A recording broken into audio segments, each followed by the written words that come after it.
kasih Tuhan di dalam nama Yesus. Haleluya. Amin. Silahkan duduk saudara yang dikasih Tuhan. Shalom. Puji Tuhan. Bersyukur bila pagi hari ini kita bisa kembali bersama-sama beribadah. Ini merupakan sarana anugerah Tuhan untuk kita semua, supaya hati kita, pikiran kita, nilai-nilai hidup kita dikalibrasi, diluruskan lagi sesuai dengan kebenaran firman Tuhan. Amin, saudara. Dan bulan ini kita sudah masuk ke minggu yang terakhir, di mana pengajaran bulan ini adalah keluarga dan keluarga. Kita belajar bahwa selama 3 minggu keluarga itu penting, karena pada faktanya kehidupan kerohanian kita itu paling dilihat oleh di keluarga kita, dan paling dirasakan dan paling berdampak oleh keluarga kita, orang-orang yang tinggal serumah dengan kita. Ya mungkin saudara tinggal sendiri, tapi ada relasi-relasi lain yang mungkin dekat dengan Bapak Ibu semua, dan itu berdampak. Dan bagaimana cara pandang kita, bagaimana kita percaya sama Tuhan, dan lain sebagainya, itu semua terlihat oleh orang-orang yang di rumah kita. Nah, singkatnya, relasi di dalam keluarga itu sangat penting. Family matters. Dan karena sesungguhnya di dalam keluarga itulah ada rahasia besar kekristenan.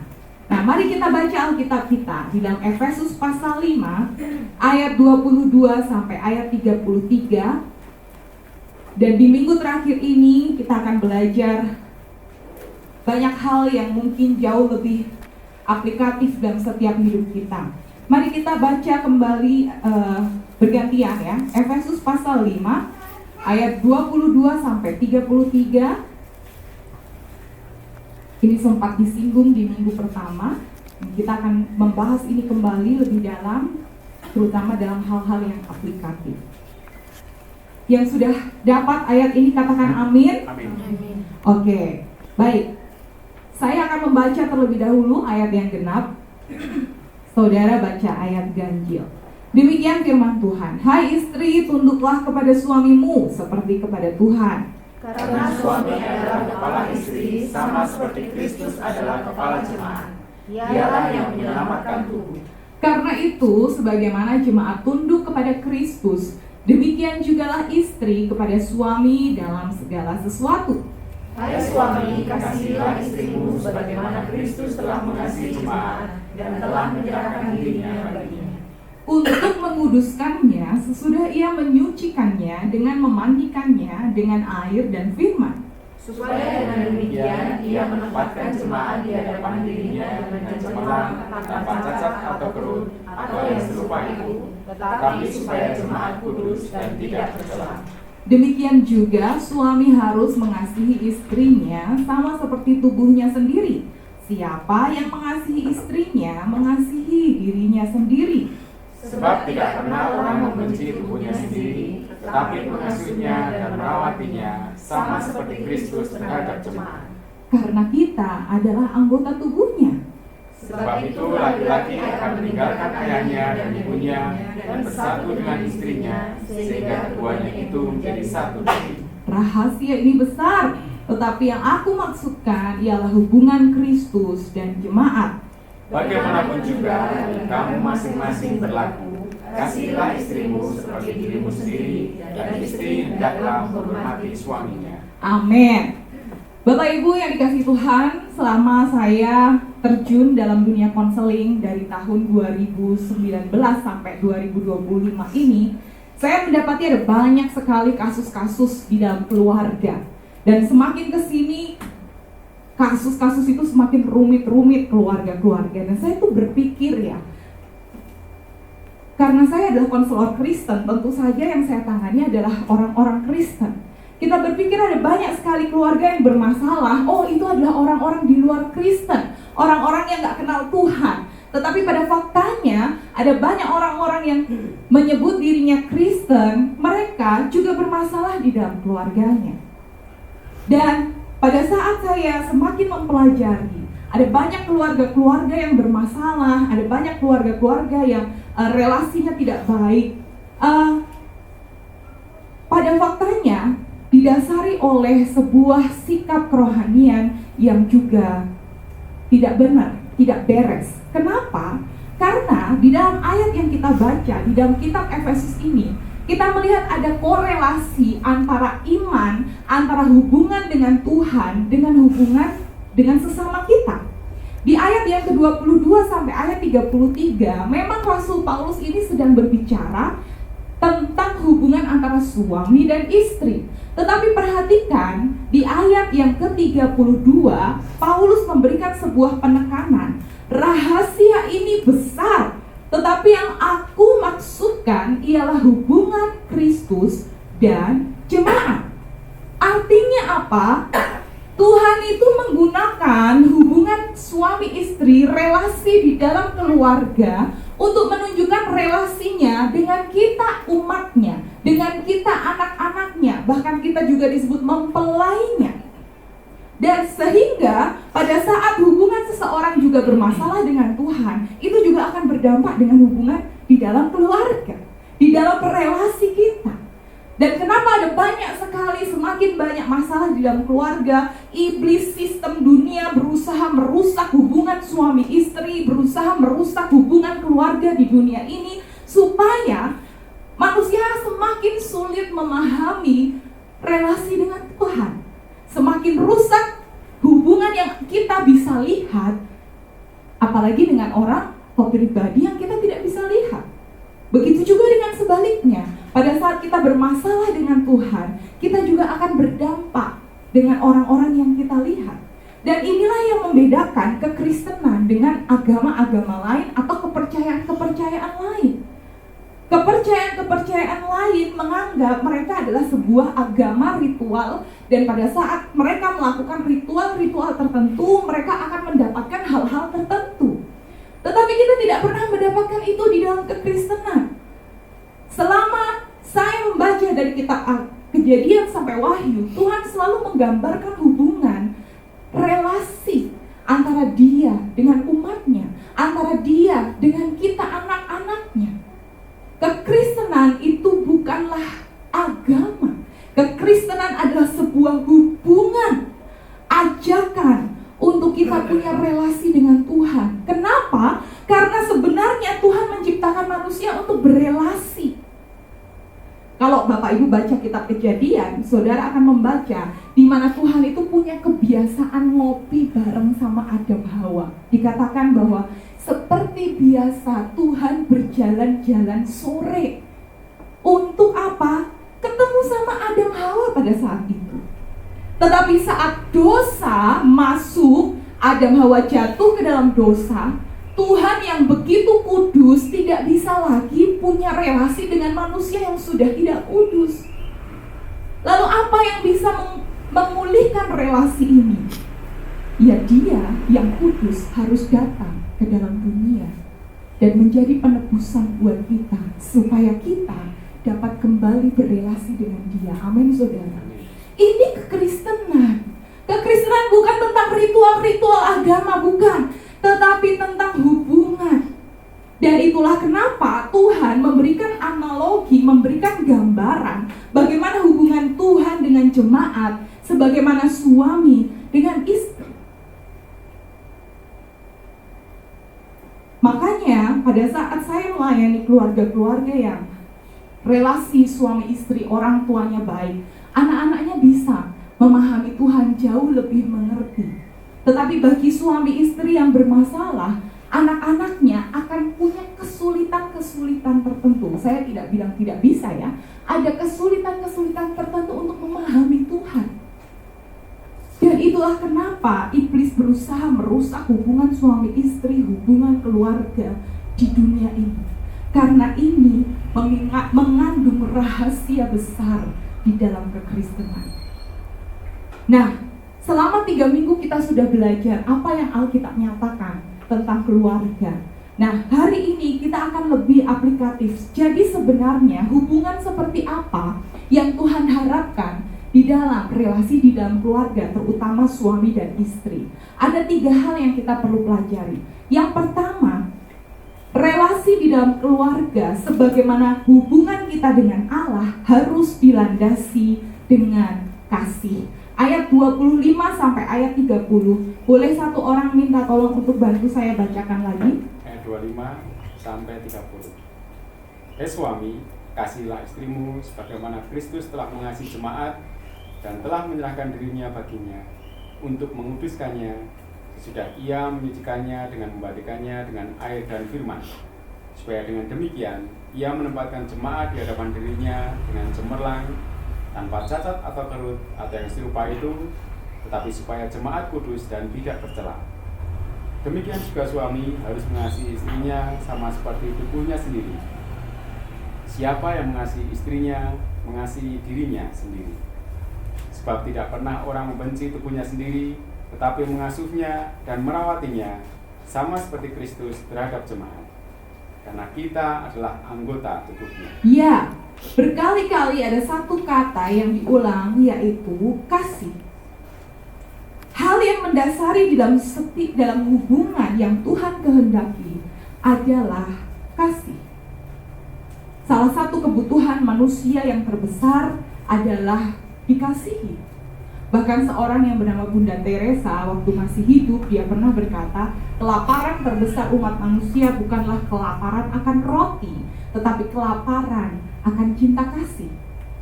Sehingga dunia berusaha mencari kasih, mendefinisikan kasih dengan cara mereka sendiri-sendiri. Nah, tetapi kalau kita mau belajar tentang kasih, apa sebenarnya kasih? Di dalam ayat 25 sampai ayat 30, Rasul Paulus memberikan ada 3 praktek kasih yang ditulis di dalam ayat-ayat ini.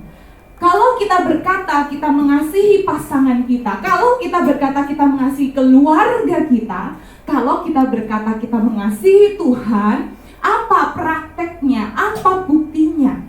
Ayat yang ke-25 berkata, hai suami, kasihilah istrimu sebagaimana Kristus telah mengasihi jemaat dan telah menyerahkan dirinya baginya. Frase yang terakhir itu penting. Apa bukti kasih yang pertama? Dengan menyerahkan dirinya baginya. Dengan kata lain, kasih dibuktikan dengan perbuatan yang tidak egois. Kecenderungan kita sebagai manusia itu kan ingin semuanya kan untuk kepentingan kita dan keinginan kita. Tetapi dikatakan bahwa sebagaimana Kristus mengasihi jemaat dengan cara apa? Menyerahkan dirinya. Dan kata menyerahkan dirinya ini nggak main-main, saudara. Dia adalah Allah yang mulia. Dia punya kekayaan, dia punya semuanya. Tetapi harus masuk ke dalam dunia, bahkan hina sampai dilahirkan di kandang. Sehina itu dia menyerahkan dirinya. Dia yang kudus dan tidak bersalah, dia menyerahkan dirinya untuk dihukum demi kita yang bersalah. Sedemikian dia menyerahkan dirinya. Dia melakukan tindakan yang sebenarnya gak menguntungkan, bukan? Kalau kita menghitung untung rugi, ini gak untung secara materi, secara luar. Tetapi inilah kasih. Kalau kita menyatakan diri kita mengasihi sesama kita, mengasihi saudara kita, salah satu bukti prakteknya adalah perbuatan yang tidak egois. Dan kita harus menyelidiki setiap hati kita masing-masing untuk mengetahui apakah itu egois atau tidak. Kadangkala orang tua berusaha membesarkan anaknya dengan baik, berusaha menyekolahkan anaknya supaya sukses ujung-ujungnya, supaya dapat mengurusi orang tuanya. Gak salah, dan sebagai anak juga punya kewajiban. Tetapi kalau itu yang menjadi motivasi utama, bukankah itu adalah tindakan egois? Pada saat seorang istri melayani suami, melayani anak, supaya saya nanti dikasih uang belanja yang jauh lebih banyak. Loh, bukankah itu juga adalah tindakan yang egois? Ternyata berat ya. Kita pikir perbuatan tidak egois itu ya pokoknya nolong, melayani. Tapi motivasi itu menunjukkan egois atau tidak. Bukti Tuhan tidak egois apa? Berapa banyak orang yang menolak dia? Selama dia melayani, berapa banyak yang dia sudah tolong? Berapa banyak yang dia udah kasih makan? Berapa banyak yang menyakiti dia? Taunya kita egois atau tidak sebenarnya adalah jika respon orang yang kita kasihi, respon orang yang kita tolong, respon orang yang kita bantu justru menyakiti kita. Disitulah kita menyelidiki apakah hati kita ini egois atau tidak. Tidak mudah, saudara, saya tahu. Tetapi inilah cara Tuhan memproses setiap kehidupan kita. Karena bukti kasih adalah perbuatan yang tidak egois. Berapa banyak relasi di dalam keluarga bermasalah, ujung-ujungnya karena apa sih? Karena keegoisan, bukan? Anak tidak mau disakiti, tidak mau dimarahin. Orang tua juga tidak mau tersakiti oleh perkataan anak. Udahlah, diem-dieman aja semuanya. Sehingga Yakobus berkata, dari mana datangnya pertengkaran? Dari mana datangnya pertikaian? Bukankah itu berasal dari keinginanmu yang tidak terpenuhi, yang egois? Ini yang pertama, perlu kita merenungkan bersama-sama. Lalu apa bukti kasih yang kedua?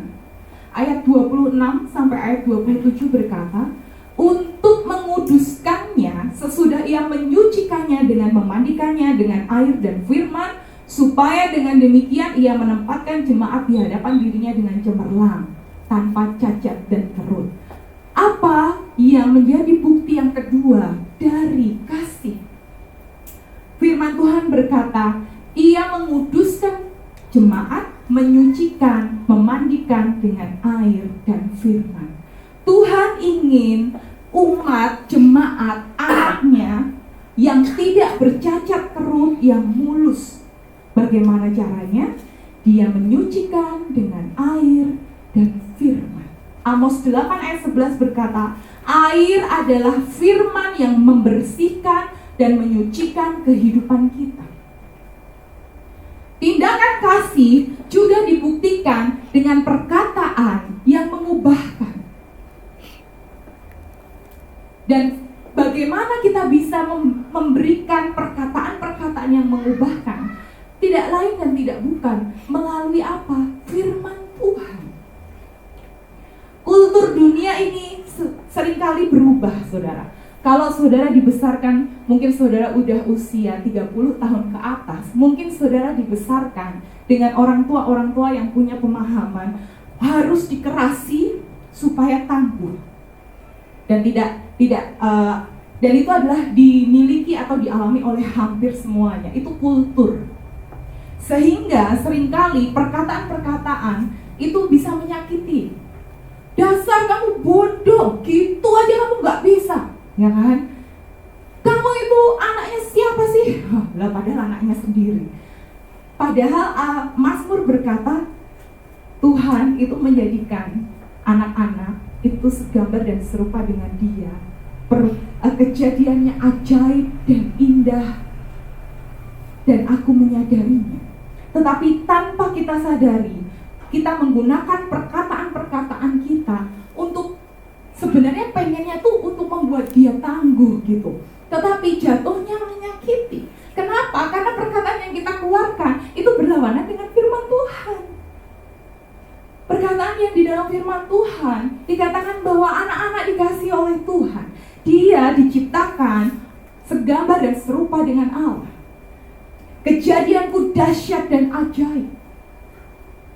Tetapi kita seringkali mengeluarkan perkataan-perkataan yang justru menyakiti anak kita. Padahal kemarin kita sudah belajar, jangan bangkitkan amarah anakmu, jangan buat tawar hatinya. Apa kamu ini? Gak jadi apa-apa kamu. Besok kamu gak akan jadi orang kamu. Wah, lah padahal dia sekarang sudah jadi orang ya saudara. Tapi dibilangnya gak akan jadi orang. Wah, ini gimana maksudnya? Tapi budaya dunia ini berubah sekarang.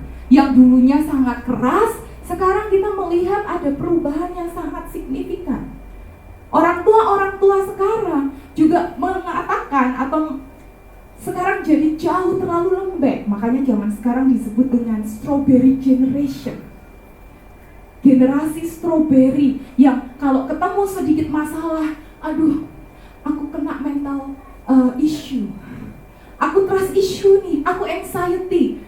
Kenapa? Karena mungkin orang tua yang dibesarkan dengan keras merasa, aduh nggak enak nih, saya akan membesarkan anak saya nggak seperti dulu. Akhirnya semuanya dikasih, semuanya dipuji, semuanya baik.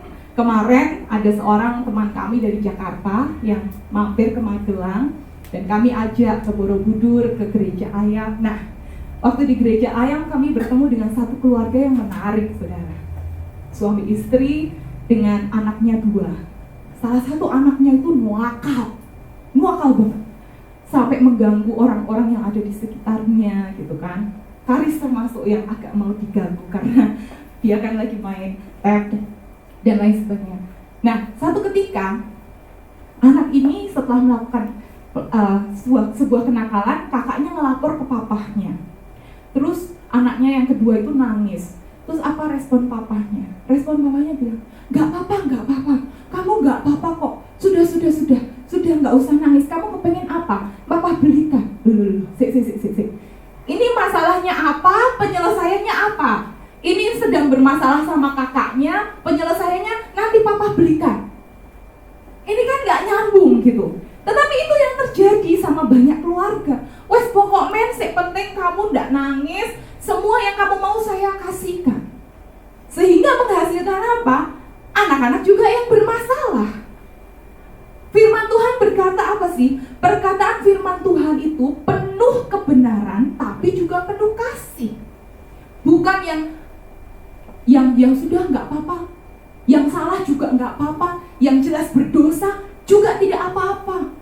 Tidak ditegur, tidak diberi nasihat, tidak didudukkan. Hai anakku, apa yang kamu lakukan itu nggak benar loh sesuai firman Tuhan. Enggak. Oh ya sudah, nggak apa-apa. Yang penting kamu happy.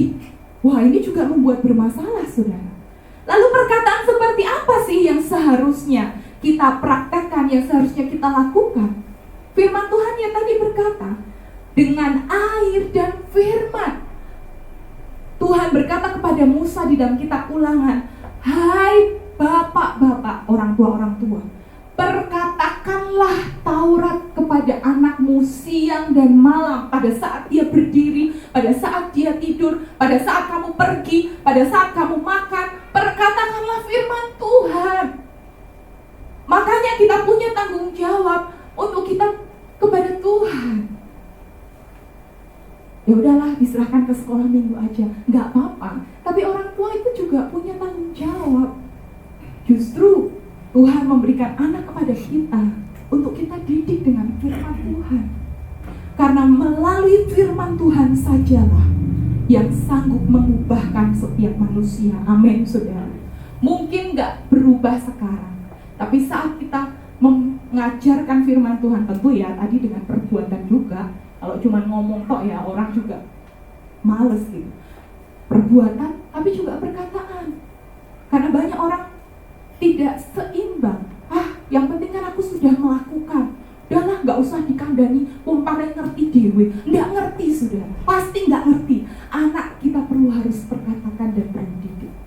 Dan perkataan seperti apa? Firman Tuhan yang bisa mengubahkan setiap kita. Amin, saudara. Salah satu yang saya bersyukur hidup di dalam keluarga hamba Tuhan, karena setiap hari saya dengar firman Tuhan. Kadang dulu saya juga males ya kalau papa saya ngomongin ayat ini, habis itu dikasih kuis cerdas cermat lagi. Tapi puji Tuhan sekarang saya mengalami dampaknya. Amin, saudara. Perkataan yang seperti apa? Firman Tuhan, sehingga dapat mengubahkan setiap kehidupan. Yang ketiga, apa praktek kasih yang dinyatakan di ayat ini? 29:30 berkata, sebab tidak pernah orang membenci tubuhnya tetapi mengasuh dan merawatinya, sama seperti Kristus terhadap jemaat, karena kita adalah anggota tubuhnya. Ada kata mengasuh dan merawat. Saudara tahu berapa lama orang mengasuh bayi? Ya, yang punya bayi pasti kerasa capeknya. Capek dan lama, rasanya tuh sehari kok lama gitu ya. Berapa lama orang merawat tanaman untuk bisa berbuah? Lama juga. Artinya apa? Praktek kasih kita itu dibuktikan dengan proses, dengan waktu.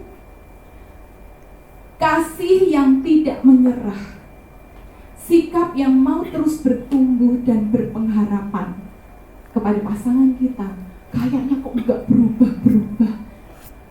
Ya nggak apa, kita kasihi terus, kita doakan, kita memperkatakan firman Tuhan. Karena ada waktu, ada proses. Dan kasih itu dibuktikan dengan hati yang berpengharapan, di mana minggu kemarin kita sudah mempelajarinya. Dan Tuhan membuktikan itu kepada kita, bukan? Seberapa sabar Tuhan sama saudara dan saya. Seberapa sabar Tuhan kepada dunia ini. Kalau saya boleh merenung pada saat saya melakukan hal-hal yang tidak benar, pada saat saya mulai kepahitan sama Tuhan, ada satu momen dalam hidup saya di tahun 2010, saya gak mau Tuhan-Tuhanan, udah mending jadi ateis aja. Ada satu masa dalam hidup saya mempertanyakan, kenapa saya harus percaya Tuhan Yesus? Kenapa saya harus percaya Alkitab? Kenapa bukan yang lain? Ada masa-masa di mana saya mengalami hal itu. Kalau Tuhan gak sabar, dikatakan seperti Kristus yang mengasuh dan merawat. Kalau Tuhan gak sabar sama saya, kayaknya saya sudah gak ada di sini. Dan kita semua gak akan ada di sini semua, betul? Makanya Tuhan pernah memberikan sebuah ilustrasi di dalam Lukas pasal 13 ayat 6-9. Ada seorang yang berkata, Tuhan, ini pohon ini kok gak berbuah ya? Terus Tuhan bilang, jangan ditebang dulu, kasih waktu, ditunggu sampai tahun depan. Kalau ada buahnya, berarti dia bisa menghasilkan lebih banyak lagi. Tapi kalau memang masih nggak ada, ya sudah, baru ditebang. Artinya apa? Tuhan masih memberikan waktu, Tuhan memberikan kesempatan. Dan selama kita masih hidup, ini adalah kesempatan yang Tuhan berikan untuk kita bertumbuh, untuk kita berubah di dalam Dia. Dan kalau Tuhan sudah memberikan kita anugerah kesempatan, kenapa kita tidak memberikan itu kepada saudara kita? Kenapa kita tidak memberikan itu kepada pasangan ataupun anak kita? Kita pengennya kalau kita ngandali sekarang, besok langsung kejadian, langsung manut. Kayaknya itu robot, saudara. Tinggal diprogram, baru langsung manut. Kita manusia nggak gitu. Kita sama Tuhan aja nggak gitu toh. Hari Minggu saudara dengar ke gereja, dengar firman Tuhan, apa yang langsung dilakukan? Iya atau iya? Tapi kita tidak memberikan anugerah kepada keluarga kita. Kita pengennya kalau kita ngomong, dia langsung nurut, dia langsung manut. Seringkali tidak bisa seperti itu. Seringkali kita butuh proses. Dia perlu waktu untuk bertumbuh. Dia perlu waktu untuk berproses dengan Tuhan. Dan kita tetap lakukan perbuatan kasih, perkataan firman. Dan kita terus berdoa sebagai bukti pengharapan kita kepada Tuhan. Karena ada satu momen di mana pasangan kita, keluarga kita juga akan bertemu dengan Tuhan secara pribadi. Ini adalah landasan kasih di dalam relasi keluarga. Yang kedua, kalau dilandasi dengan kasih, ayat 22-24, tolong satu orang bantu saya bacakan. Apa yang menjadi seharusnya relasi di dalam keluarga? 22-24. Hai istri, kepada suamimu seperti kepada Tuhan. Karena suami adalah kepala istri, sama seperti Kristus adalah kepala jemaat. Dialah yang menyelamatkan tubuh. Karena itu sebagaimana jemaat tunduk kepada Kristus, demikian jugalah istri kepada suami dalam segala sesuatu. Ya, meskipun ini ayatnya di awal, saya taruh di poin kedua karena ada dasar ayat 23 berkata karena suami, ya. Jadi ada tindakan kasih dulu. Dan kalau kita belajar akan kebenaran Injil, Tuhan itu selalu memulai dengan kasih dulu. Pada saat Tuhan membebaskan umat Israel dari tanah Mesir, Dia membebaskan tanpa syarat. Dia memberikan tulah, Dia memberikan mujizat, tulah kepada Mesir, Dia memberikan mujizat-mujizat di padang gurun, sampai di pegunungan Sinai. Disitulah Tuhan baru memberi perintahnya. Jadi, Tuhan itu selalu memulai terlebih dahulu dengan kasih. Nah, baru yang kedua apa? Saat saat Tuhan sudah terlebih dahulu mengasihi kita. Yang kedua di ayat 22 sampai 24 dikatakan tunduklah kepada suamimu seperti kepada Tuhan. Hal ini sudah dibahas lebih dalam di dalam minggu yang pertama. Tapi di poin yang di sini saya ingin menyatakan bahwa relasi di dalam keluarga juga perlu dibangun dengan saling menghargai. Ya, landasannya adalah kasih. Tetapi kalau hanya seperti itu saja, maka sebuah perahu itu nggak akan kemana-mana. Tidak akan sama-sama saling bertumbuh. Harus ada hal yang kedua. Di ayat 22-24 tadi dikatakan tunduk.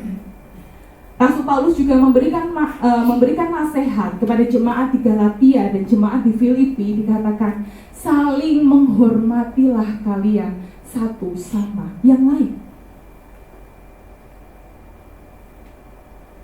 Kenapa perlu dibangun rasa menghargai? Seringkali, percaya nggak percaya, kita ini seringkali terjebak dengan terbiasa.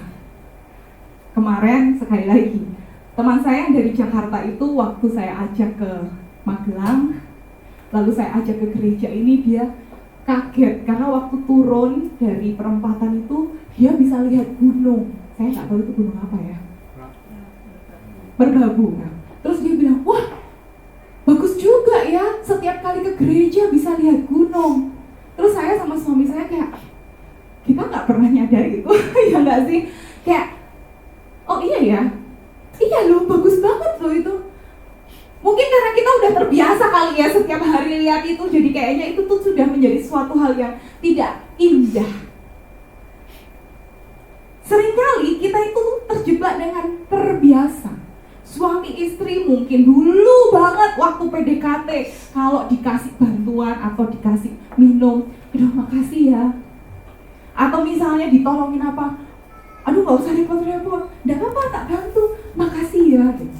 Tapi setelah menikah 10 tahun, 20 tahun, dikasih minum, boro-boro makasih. Barusan aja. Kita jadi tidak menghargai. Makanya di poin yang kedua, relasi itu perlu dibangun saling menghargai. Karena pada saat sudah terbiasa, mungkin waktu kita punya anak baru pertama lahir gitu, waduh kita rasanya tuh senang banget gitu, kita menghargai banget. Oh Tuhan, saya mau rawat anak ini dengan luar biasa, dengan takut akan Tuhan, ya kan, dengan prinsip-prinsip parenting yang bagus. Tapi setelah 1 tahun, 2 tahun capek, terserah lah. Gitu kan, akhirnya jadi tidak menghargai lagi pemberian yang Tuhan beri kepada kita. Terjebak dengan kebiasaan. Makanya kita perlu membangun relasi kita dengan saling menghargai. Bahwa meskipun kita sudah lama membangun relasi keluarga, meskipun sudah hidup berpuluh-puluh tahun di satu rumah yang sama, cara kita berelasi, firman Tuhan berkata, dengan kita menghormati. Dan kata menghormati ini menggunakan di dalam Alkitab LAI menggunakan kata tunduk. Menghormati, menghargai. Menghargai bahwa pasangan kita adalah karunia yang Tuhan berikan. Menghargai bahwa anak yang kita miliki adalah pemberian daripada Tuhan. Menghargai bahwa keluarga yang ada di sekeliling kita adalah keluarga yang Tuhan tempatkan untuk saling mensupport, saling membangun. Dan kita menghargai kakak kita, menghargai orang tua kita, orang yang lebih tua. Jangan kita terjebak dengan kebiasaan. Yang terakhir, di ayat yang ke-31, relasi di dalam keluarga, terutama suami istri, yang digambarkan hubungan Kristus dengan jemaat ada di ayat 31. Tolong bantu saya bacakan ayat ini. Ayat 31.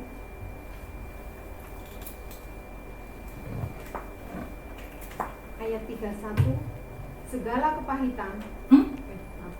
Efesus 5.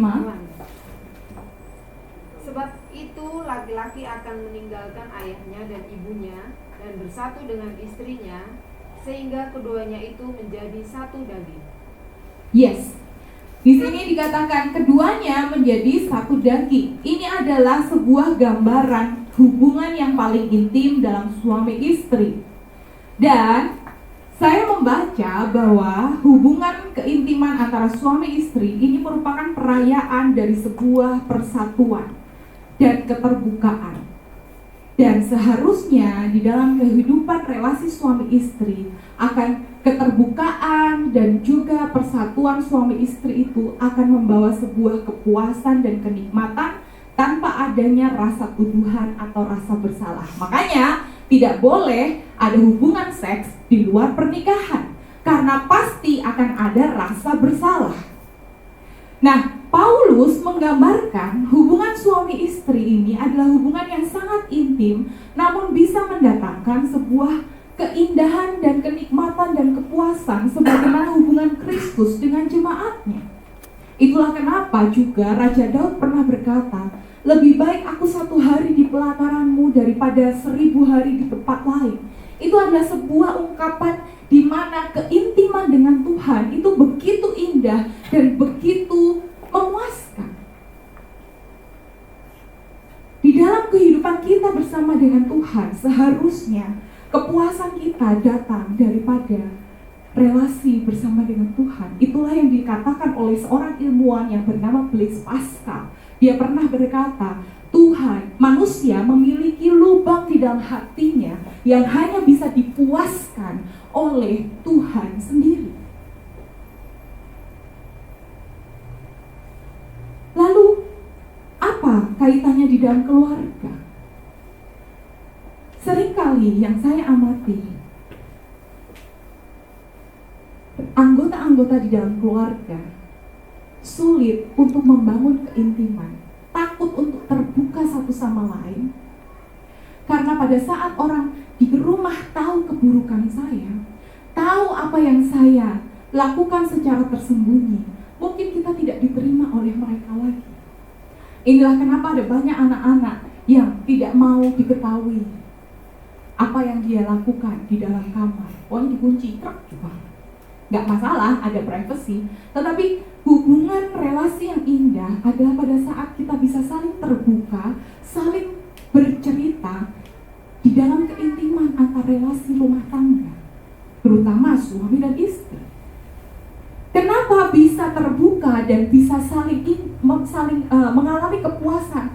Karena ada penerimaan, karena ada support satu sama lain. Orang tidak mau terbuka karena seringkali kalau kita terbuka selalu akhirnya disalahkan, selalu akhirnya dijudge, selalu akhirnya kita malah justru semakin terpuruk, kita semakin mungkin malah akhirnya semakin depresi. Akhirnya orang mending gak mau cerita daripada kalau cerita aku dimarahin, daripada kalau aku cerita diumbar aibnya kemana-mana. Ini yang akhirnya membuat relasi-relasi di dalam rumah tangga tidak bisa intim dan tidak bisa dekat. Sehingga masuk ke dalam rumah bukan menjadi sebuah kepuasan, tapi malah jadi sebuah siksaan.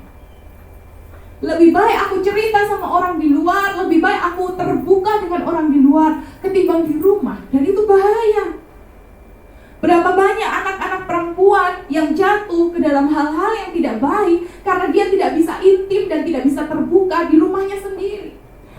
bisa mengalami penerimaan, dia tidak bisa mengalami kasih di dalam rumahnya. Dia memilih untuk terbuka di luar. Yang parahnya jatuh ke dalam orang-orang yang salah. Relasi di dalam keluarga seharusnya ada sebuah kepuasan di dalam keintiman. Kenapa? Karena meskipun kita bisa saling terbuka, kita tidak malu. Di dalam kitab Kejadian dikatakan pada saat Tuhan menciptakan Adam dan Hawa itu telanjang, tetapi mereka tidak malu. Kenapa? Yang pertama ada kemuliaan Tuhan, lalu yang kedua, keterbukaan mereka satu sama lain. Tidak dipermalukan. Seringkali kalau kita membuka rahasia kita di rumah, kita justru dipermalukan. Dan itu yang bikin relasi jadi gak dekat, saudara. Kelihatannya saja keluarga, tetapi tidak mengalami hubungan yang dalam dan indah. Dan hal itu yang saya dengan suami saya bangun. Kami berani untuk membuka segala hal satu sama lain. Dalam bahasa anak zaman sekarang itu namanya deep talk gitu. Bicara akan hal-hal yang mungkin merasa sensitif, hal-hal yang mungkin kalau orang lain dengar kayaknya nggak pas, tapi kita bisa bicara satu sama lain. Dan disitulah saling terbuka, saling intim, dan justru mengalami kepuasan. Jadi Tuhan menggambarkan relasi Dia dengan jemaat di dalam hubungan suami dengan istri, di dalam relasi berkeluarga. Apa yang bisa kita dapatkan? Yang pertama, hubungan yang benar dilandasi dengan kasih. Praktek atau bukti kasih apa? Lewat perbuatan yang gak egois, lewat perkataan yang mengubahkan melalui firman Tuhan, lewat sikap yang memberikan waktu, memberikan harapan, memberikan kesempatan untuk orang berproses. Dan juga yang kedua, membangun di dalam sikap saling menghargai. Jangan karena kita sudah lama hidup dengan dia, udah tahu sudah, kita tidak lagi ingin tahu lagi, kita tidak lagi ingin mendengar apa yang dikatakan. Setiap kali pasangan kita mau ngomong, aku sudah ngerti gitu. Ini tidak menghargai, saudara. Dan yang ketiga, ada sebuah kepuasan di dalam keintiman.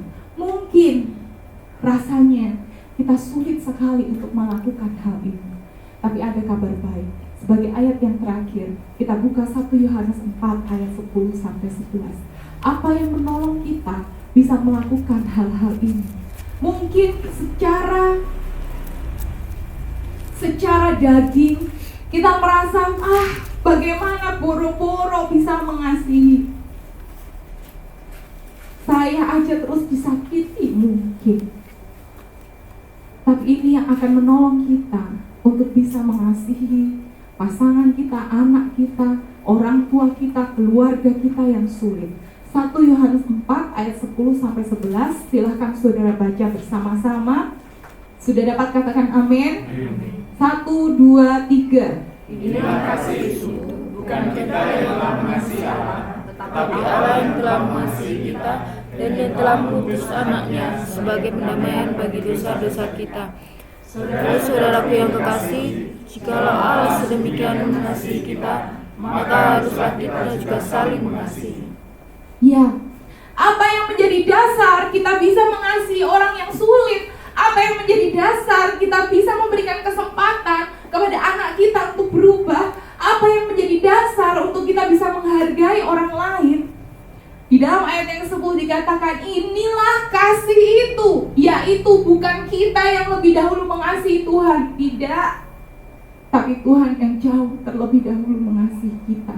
Setiap kali kita melihat salib Kristus, di situ kita akan dimampukan, di situ kita akan diubahkan hati kita, di situ kita akan diingatkan kembali bahwa hei, kamu sudah duluan dikasihi loh. Yuk kasihi pasangan. Hei, kamu sudah terlebih dahulu dikasih kesempatan. Yuk berikan kesempatan untuk anakmu. Hei, kamu sudah diberikan perkataan-perkataan firman. Mari perkataan firman di dalam keluarga. Apa yang bisa membantu kita? Apa yang bisa memampukan kita? Bukan kekuatan kita sendiri. Karena dengan kekuatan kita pasti tidak mampu. Dengan daging kita pasti sebal. Kita pasti pengen cepat menyerah aja. Ngurusin orang kok susah banget. Tetapi ini yang menjadi energi kita mengasihi orang.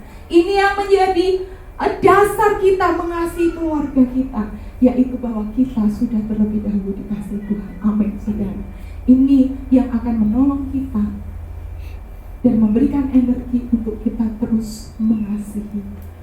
Karena kita sudah dahulu dikasihi, dan seperti sumber air yang dialirkan, kita sudah menerima dan kita berikan kasih itu kepada orang lain.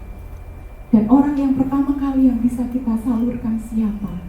Orang-orang yang ada di rumah kita. Amin, saudara. Orang-orang yang paling dekat dengan kita. Disitulah kita bisa mempraktekkan dan memberikan anugerah Tuhan yang sudah kita terima. Mari kita renungkan firman Tuhan dan kita mau datang kepada Dia. Kita mau nyanyikan satu pujian. Kasihilah, kasihilah lebih sungguh. Kasihilah, kasihilah. Sebab Tuhan sudah lebih dahulu mengasihi kita.